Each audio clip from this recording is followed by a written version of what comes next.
Hello student, स्वागत है आप सभी का हमारे इस लाइव स्ट्रीम पीएससी बायो वाला में।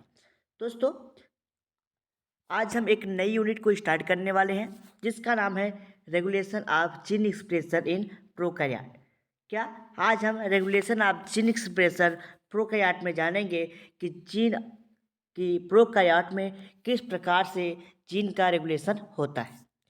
उसके पहले आपको बता दें, हम अपने इस यूट्यूब चैनल पे फर्स्ट सेकेंड यूनिट को कवर कर लिए हैं, साथ ही साथ 5 और 6 यूनिट को भी कवर कर चुके हैं।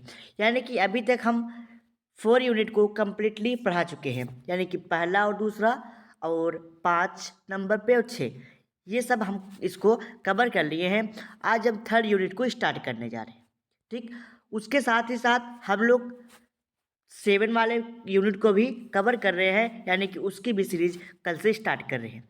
यानी कि आपका इस टाइम 2 क्लास चल रहा है, 2nd यूनिट का, 3rd यूनिट का और 7th यूनिट का।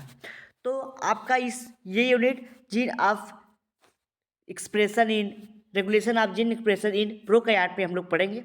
जो आने वाली क्लास होगी, यानी कि अगले यूनिट में रेगुलेशन ऑफ जीन एक्सप्रेशन हम लोग प्रोकैरियोट में पढ़ रहे हैं। अगली बारी जो होगी, आपकी जो नेक्स्ट यूनिट होगी, वो regulation of gene expression in eukaryote होगा। यानी कि प्रोकैरियोट को पढ़ करके हम लोग यूकैरियोट को स्टार्ट करेंगे।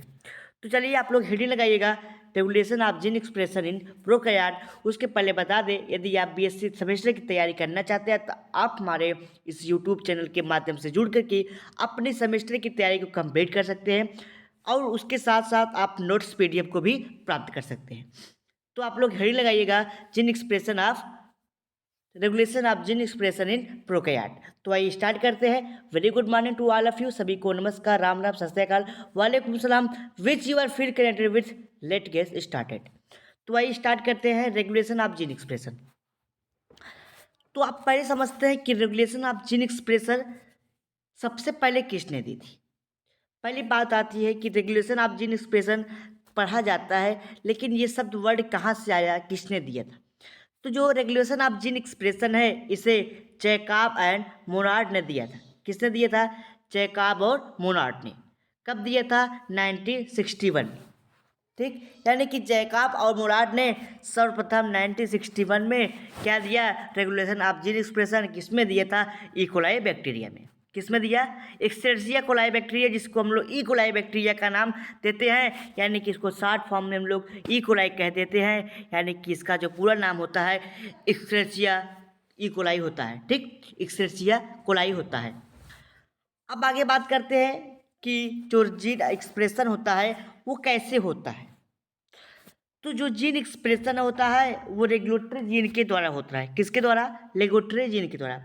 यानी कि जो रेगुलेटेड जीन होते हैं उसको रेगुलेट करता है। कौन करता है? Regulatory gene. उसके द्वारा हमारा जो जीन होता है, प्रोटीन होती है जीन में, वो क्या करते हैं? अपने आप को एक्सप्रेस करते हैं। ठीक, तो आइए समझते हैं अपने लैंग्वेज के माध्यम से। Gene expression is a regulated by, जो जीन का एक्सप्रेशन होता है वो रेगुलेटरी जीन के द्वारा एक्सप्रेस होता है। ठीक, आगे समझते हैं हम लोग, देखिए एक बार फिर से हम समझाने की कोशिश करेंगे आप लोगों को। देखिए, जो जीन होता है, जीन का एक्सप्रेशन रेगुलेटरी जीन के द्वारा होता है। किसके द्वारा? रेगुलेटरी जीन के द्वारा होता है। यानी कि आपके जीन है, तो एक रेगुलेटरी जीन है जो जीन को रेगुलेट करता है, उसी के द्वारा आपका जीन क्या होता है? एक्सप्रेस होता है। यानी कि ये जो आपका जीन है, इसमें प्रोटीन का ये बना है। तो जब प्रोटीन को एक्सप्रेस किया जाएगा, यानी कि आपके जीन को जब एक्सप्रेस किया जाएगा, तो आपका जीन किसके द्वारा एक्सप्रेस किया जाएगा? तो रेगुलेटरी जीन के द्वारा। जब रेगुलेटरी जीन आपके प्रोटीन यानी कि जीन को एक्सप्रेस करेगा, उसको बढ़ावा देगा, तब वो अपने आप को प्रदर्शित करेगा। तो आगे समझते हैं। First of the all Jacob Monod in 1961, यानी कि सर्वप्रथम जैकब और मोनार्ड ने 1961 में जीन एक्सप्रेशन की बात की थी। सबसे पहले उन्होंने किस में बताया था gene expression? E coli bacteria में। इसी प्रकार जीन एक्सप्रेशन किस में होता है? डिफरेंट टाइप के ऑर्गेनिज्म में। ठीक, जिस प्रकार इसमें होता है उसी प्रकार डिफरेंट टाइप के जो प्रोकैरियोट्स होते हैं उसमें भी होता है।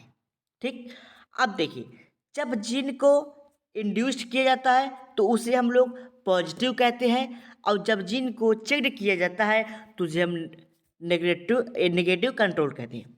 ठीक, यानी कि जब जीन को इंड्यूस किया जाए, उसे प्रेरित किया जाए, तब उसे क्या कहते हैं हम लोग?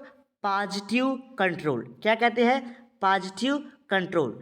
अब जब जीन को चेक्ड किया जाए यानी कि रोका जाए तो उसे क्या कहते हैं हम लोग? Negative control. ध्यान से समझिएगा, जब आपके जीन को इंड्यूस्ड किया जाए, प्रेरित किया जाए, तब उसे हम लोग पॉजिटिव कहते हैं यानी कि पॉजिटिव कंट्रोल कहते हैं। और जब जीन को क्या किया जाए? रेगुलेट किया जाए यानी कि चेक कर दिया जाए रेगुलेटरी जीन के माध्यम से, यानी कि रोक दिया जाए, तो उसे हम लोग निगेटिव कंट्रोल का नाम देते हैं। वही लैंग्वेज में लिखा गया है कि similar gene expression occurs in different organism. ठीक, उसके बाद है if gene expression induced by regulator gene called as positive control, यानी कि जब जीन को रेगुलेटरी जीन के द्वारा इंड्यूस्ड किया जाता है, प्रेरित किया जाता है, तब उसे हम लोग पॉजिटिव कंट्रोल कहते हैं। If gene express is checked, और जब जीन के एक्सप्रेस को रोक दिया जाता है रेगुलेटरी जीन के माध्यम से, तब उसे हम लोग नेगेटिव जीन कंट्रोल कहते हैं। ध्यान से समझिएगा, आगे समझते हैं हम लोग। अब हमको लैक ऑपरेंड सिस्टम पढ़ना है कि लैक ऑपरेंड सिस्टम से आपका प्रोकैरियोट का जीन किस प्रकार से वर्क करता है। ठीक, आइए समझते हैं हम लोग कि लैक ऑपरेंड क्या है। तो हेडिंग लगाइएगा लैक ऑपरेंड कॉन्सेप्ट। क्या है लगाइएगा? Lack operand concept. चलिए स्टार्ट करते हैं हम लोग लैक ऑपरेंड कॉन्सेप्ट। आप लोग ध्यान देंगे कि जो ओपेरान होता है यानी कि डीएनए का, या फिर आप बोल सकते हैं कि जेनेटिक मटेरियल का एक पार्ट या फिर डीएनए का एक पार्ट होता है ओपेरान। क्या होता है? ओपेरान। यानी कि डीएनए या जेनेटिक मटेरियल का एक पार्ट होता है ओपेरान, जिसमें चार प्रकार के जीन होते हैं। कितने प्रकार के? 4 प्रकार के जीन होते हैं। पहला होता है आपका रेगुलेटरी जीन, दूसरा होता है आपका स्ट्रक्चरल जीन, और तीसरा होता है आपका प्रमोटर जीन। ठीक, यानी कि इतने प्रकार के जीन उसमें पाए जाते हैं। कौन कौन से? आपका है रेगुलेटरी जीन जो आपके एक्सप्रेशन को रेगुलेट करेगा, उसके बाद आपके स्ट्रक्चरल जीन पाए जाएंगे। ठीक, ओपेरान जीन पाया जाएगा और प्रमोटर जीन, यानी कि कुल 4 टाइप के आपके जो लैक्रान कॉन्सेप्ट होता है यानी कि ओपेरान में, उसमें 4 प्रकार के जीन पाए जाएंगे। एक बार फिर समझिए कौन कौन जीन होते हैं? Regulator gene, operator gene, structural gene और प्रमोटर जीन। कुल 4 प्रकार के जीन पाए जाते हैं उस आपके ओपेरान में। अब समझिए कि जो रेगुलेटर जीन होता है यानी कि रिप्रेसर इंड्यूसर, इसको हम लोग ओपेरान सिस्टम से किस प्रकार वर्क कराते हैं। तो जो आपका मैंने बताया कि जैकब और मोनार्ड थे, उन्होंने किसकी खोज की थी? आपके रेगुलेशन ऑफ जीन एक्सप्रेशन की प्रोकैरियोट में खोला। प्रोकैरियोट में किसमें खोजा था? तो इश्चेरिचिया कोलाई, जिसको हम लोग लैक ऑपरेंड का नाम देते हैं, यानी कि first lack operand was discovered by Jacob and Monod. आगे समझते हैं टाइप ऑफ ऑपरेंड सिस्टम, यानी कि अब जो आपका लैक ऑपरेंड है, यहाँ पे एक के नहीं रहेगा, LAC होगा। Lack operand, type of lack operand, ये 2 प्रकार से कार्य करता है। उस पर 4 तो जीन होते हैं, ये तो आप समझ ही रहेंगे, लेकिन ये 2 प्रकार से वर्क करता है।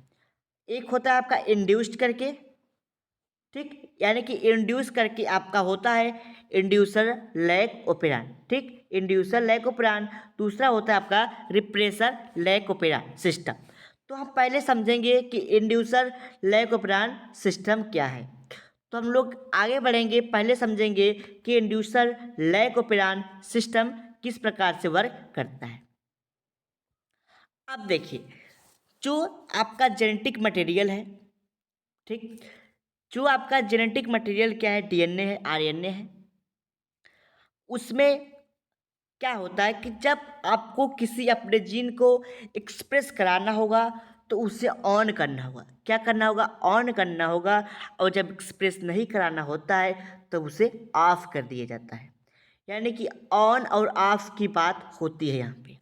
ठीक, आइए लैंग्वेज भी समझते हैं। Inducible operand system is a regulated unit of gene material which is switch on। यानी कि जब आपके ओलाइक ऑपरेंड सिस्टम को स्टार्ट किया जाता है तो आपके जो जेनेटिक मटेरियल होता है वो ऑटोमेटिकली स्विच ऑन हो जाता है। यानी कि जिस प्रकार आपको लाइट को चलाना होता है तो आप बटन को ऑन करते हैं, ठीक उसी प्रकार जब आपके जीन को रेगुलेट यानी कि रेगुलेटेड किया जाता है रेगुलेटेड जीन के द्वारा, तब आपके जीन के मटेरियल को क्या किया जाता है, उसे स्विच ऑन कर दिया जाता है।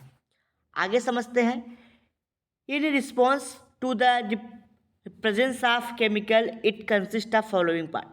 जो आपका मटेरियल जो आपका वो होता है ओपेरान होता है वो डिफरेंट टाइप के केमिकल से मिलके बना होता है। अब देखिए मैंने बताया था कि जो रेगुलेटर जीन होता है, प्रमोटर जीन होता है, ऑपरेटर जीन होता है और स्ट्रक्चर जीन होता है। 4 प्रकार के जीन मैंने बताए जिसको हम लोग शॉर्ट फॉर्म में पिप्पो ZYA बोलते हैं। पिप्पो ZYA, पिप्पो ZYA यानी कि पिप्पो, पी का मतलब होता है आपका रेगुलेटर जीन, पी से मतलब है रेगुलेटर जीन, सॉरी आई से मतलब है आपका रेगुलेटर जीन, इस दोनों पी का मतलब होता है प्रमोटर जीन, ये दोनों का मतलब है प्रमोटर जीन, इसका मतलब है रेगुलेटर जीन।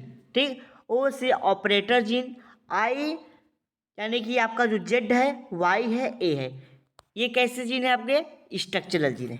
यानी कि जो आपका लैक ओपेरान है उसको पिप्पो ZYA का नाम देते हैं, जिसमें 4 प्रकार के जीन होते हैं।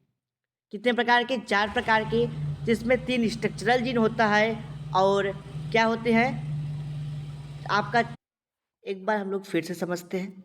जो आपका जीन का एक पार्ट होता है ओपेरान, उसमें 4 पार्ट होते हैं। यानी कि ओपेरान क्या है, जेनेटिक मटेरियल का एक पार्ट है जिसमें 4 प्रकार के जीन पाए जाते हैं। ठीक, पहला क्या होता है, पहला आपका होता है रेगुलेटरी जीन। क्या होता है आपका रेगुलेटरी जीन। ठीक, दूसरा होता है आपका प्रमोटर जीन, तीसरा operon gene sorry operator gene, और 3 होते हैं स्ट्रक्चरल जीन जो आपके बॉडी के स्ट्रक्चर का परफॉर्म करते हैं। अब आइए समझते हैं क्या क्या वर्क करते हैं। अब देखिए, जब आपका रेगुलेटर जीन, कौन सा जीन, रेगुलेटर जीन आपके रिप्रेसर प्रोटीन से, किससे, देखिए पहले फिर से समझिए, ये आपका रेगुलेटर जीन है। जब ये एक इंड्यूसर है और ये क्या है, रिप्रेसर है, ये रिप्रेसर है, ये इंड्यूसर है।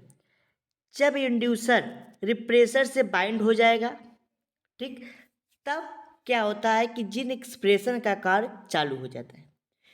जब इंड्यूसर रिप्रेसर प्रोटीन से बाइंड होगा, यानी कि ये रिप्रेसर प्रोटीन है और ये इंड्यूसर है, ये रिप्रेसर प्रोटीन हो गया, ये इंड्यूसर। जब ये दोनों एक दूसरे से बाइंड हो जाते हैं, बाइंड होके कहाँ पे जाएंगे, रेगुलेटरी जीन के पास, यानी कि रेगुलेटर जीन के पास जाएंगे।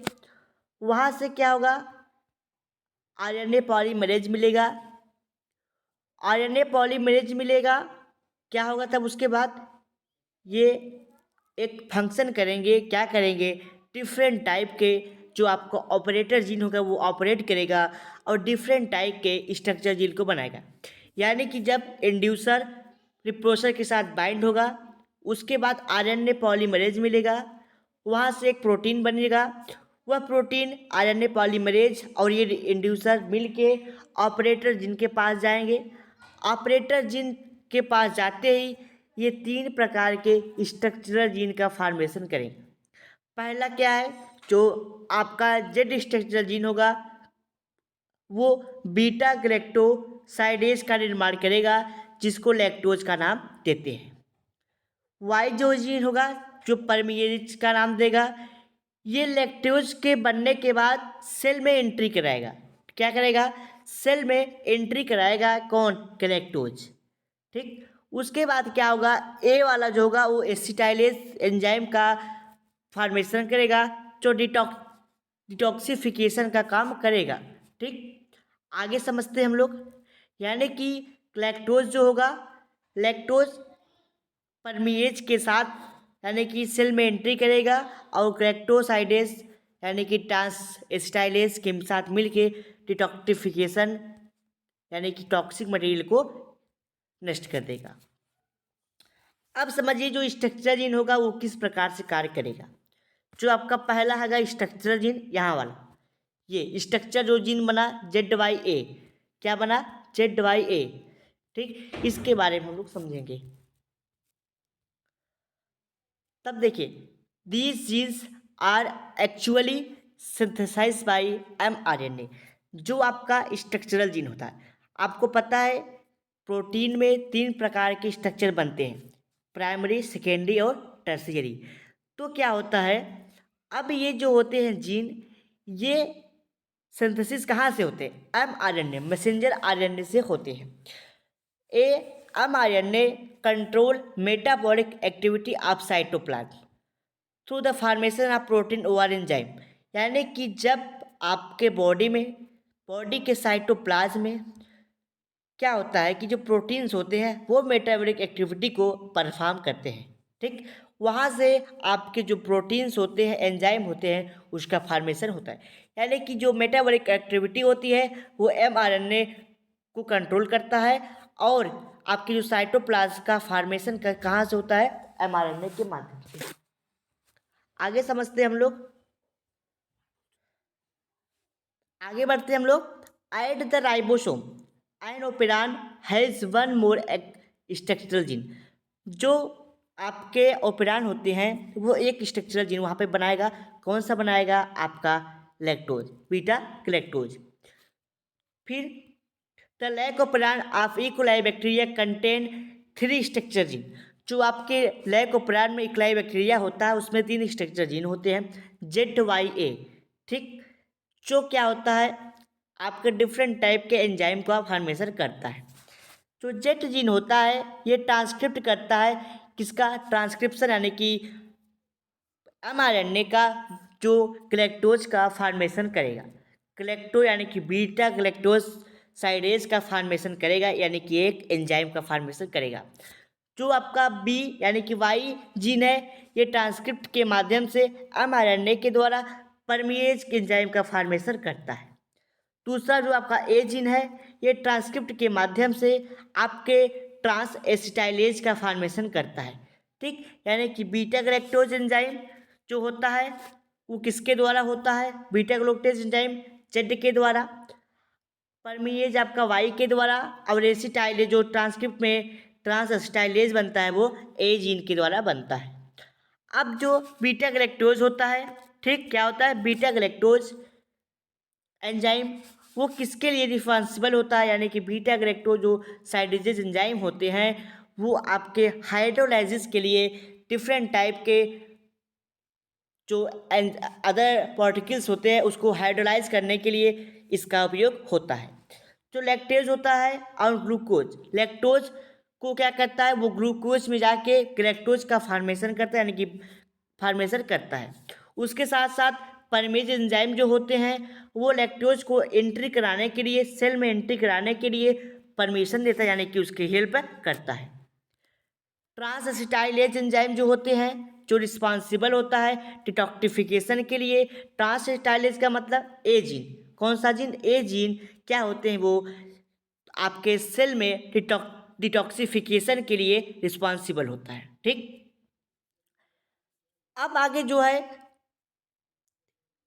Which allow परमीएज function of entry lactose, यानी कि जो आपका परमीएज होता है वो आपके सेल में एंट्री कराने का काम करता है, कौन करता है, लैक्टोज, ठीक।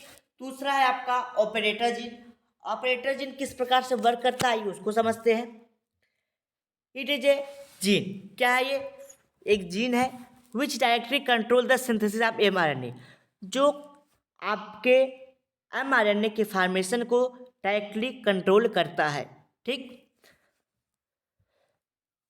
Over the structural gene it is, और यह क्या एक प्रकार का स्ट्रक्चरल जीन भी है। It switched by the presence of repressor protein, ये रिप्रेसर प्रोटीन के प्रेजेंस में स्विच ऑन और स्विच ऑफ होता है। कौन? Repressor protein. It repressor protein it is blocked by inducer protein the operator gene perform their function. जब repressor protein यानी कि जब ऑपरेटर पे जो आपका रिप्रेसर होता है इंड्यूसर से ये दोनों बाइंड कर जाते हैं तब आपका ऑपरेटर जीन परफॉर्म यानी फंक्शन करता है। यानी कि मैंने यहाँ पे ये बात बताई गई कि जो आपका रिप्रेसर प्रोटीन होते हैं ये दोनों जब आपस में बाइंड कर जाते हैं उसके बाद ये जाते हैं कहाँ पे जाते हैं? आपके रेगुलेटर जीन के पास। उसके प्रकार mRNA से मिलता है यानी कि पॉलीमरेज से मिलता है। उसके बाद आपका ऑपरेटर जीन ये वर्क करता है। वही बात यहाँ पे बताई जा रही है। आगे समझते हैं हम लोग। प्रमोटर जीन के पास प्रमोटर जीन क्या करता है? ये इनिशिएशन का काम करता है। It act as an initiation signal which function recognize centre for RNA polymerase provide the operator gene is switch on. यानी कि जो ऑपरेटर जीन प्रमोटर जीन होता है ये जब आपके RNA पॉलीमरेज से मिलता है, ठीक, प्रमोटर जीन RNA पॉलीमरेज से मिलेगा उसके बाद ये क्रिया को आगे बढ़ाएगा यानी कि अपने आप को स्विच ऑन कर लेगा। By RNA polymerase is bound promoter gene. उसके बाद RNA पॉलीमरेज जो होगा वो प्रमोटर जीन से बाउंड कर जाएगा। कहने का मतलब यहाँ पे ये है जो आपके ऑपरेटर जीन होते थे, ठीक, ऑपरेटर जीन के बाद जब आपके इंड्यूसर और रिप्रेसर आके बाइंड कर जाते थे, ठीक, ये दोनों बाउंड कर गए। फिर RNA पॉलीमरेज आया। ये जब दोनों एक दूसरे से मिल जाते हैं तो कहाँ पे जाते हैं? आपके प्रमोटर जीन के पास। उसके बाद क्या होती है? आपके जो स्ट्रक्चर जीन होते हैं वो परफॉर्म करना शुरू कर देते हैं। When the operator gene is functional, तब उसके बाद बताया ना कि आपके जो ऑपरेटर जीन होते हैं वो फंक्शनल हो जाते हैं और कार्य करना स्टार्ट कर देते हैं। आगे समझते हैं हम लोग रेगुलेटर जीन। रेगुलेटर जीन किस प्रकार से कार्य करता है? ये लैक ऑपरेंस सिस्टम जो आपका रेगुलेटर जीन होता है उसको हम लोग आई जीन का नाम देते हैं, ठीक, बिकॉज इट प्रोड्यूस इनहिबिटर। यानी कि ये रिप्रेसर या फिर इनहिबिटर जो कह सकते हैं वो आपका क्या देता है? कौन देता है? वो आई जीन, ठीक। It in presence of inducer repressor protein. Inducer और रिप्रेसर प्रोटीन के प्रेजेंट में जो प्रोटीन्स होते हैं वो ऑपरेटर जीन से यानी कि जो रिप्रेसर प्रोटीन होता है या फिर आपको इंड्यूसर प्रोटीन कर सकते हैं वो कहाँ पे बाइंड होते हैं? ऑपरेटर जीन के पास। ऑपरेटर जीन के बाद बाइंड होने के बाद वो फंक्शन को क्या करते हैं? स्ट्रक्चर जीन को स्टॉप कर देते हैं। यानी कि stop the function of structure gene. जब बाइंड हो जाता है इंड्यूसर से रिप्रेसर तो उसके फंक्शन को स्टॉप कर देगा और फ्री होगा तो उसको कार्य को परफॉर्म करेगा, ठीक। आगे समझते हैं। Structure gene of repressor of inducer presence of protein could not bind the operator gene the structure gene functional. कहने का मतलब यहाँ पे ये है जब आपका इंड्यूसर और ये रिप्रेसर जब ये इसको बाइंड कर लेगा तब आपका जो स्ट्रक्चर जीन होगा वो परफॉर्म नहीं करेगा। जब ये इसको बाइंड नहीं करेगा तब ये क्रिया अपने आप को परफॉर्म करेगी। यानी कि कहने का मतलब ये जब इंड्यूसर ऑपरेटर जीन को बाइंड नहीं करेगा तो प्रोसेस आगे होगी, अगर उसको बाइंड कर लेगा तो नहीं होगा। डायग्राम से आप लोग समझ लीजिए क्या होता है इसमें। देखिए ये आपका रिप्रेसर प्रोटीन है, ये आपका इंड्यूसर प्रोटीन है। अब जब रिप्रेसर इसको बाइंड कर लेगा तो क्या होगा? ये क्रिया आगे नहीं बढ़ेगी, ठीक, ये इसके पास नहीं जा पाएगा, फिर RNA पॉलीमरेज नहीं मिल पाएगा और स्ट्रक्चर जीन इतना काम नहीं हो पाएगा। और यही क्रिया क्या होगी? जब रिप्रेसर प्रोटीन इंड्यूसर को बाइंड नहीं कर पाएगा या फिर इंड्यूसर रिप्रेसर को बाइंड नहीं करेगा तो ये क्रिया यहाँ पे होगी और ये सारी फंक्शन परफॉर्म होंगे, ठीक। चलिए अगले टॉपिक में हम लोग समझेंगे आपका जो नेक्स्ट टॉपिक है क्या है आपका, समझ लेते हैं उसको। इनहिबिटरी लैक ऑफ ऑपरेंस सिस्टम या फिर निगेटिव लैक ऑफ ऑपरेंस सिस्टम। अगले टॉपिक पे हम लोग अगले लेक्चर में अगले दिन बढ़ेंगे। अगर आपके कोई डाउट क्वेश्चन रह जाते हैं तो आप हमारे व्हाट्सअप नंबर पे दिए गए व्हाट्सअप नंबर से आप अपने डाउट को पूछ सकते हैं और PDF की प्राप्ति वहाँ से कर सकते हैं।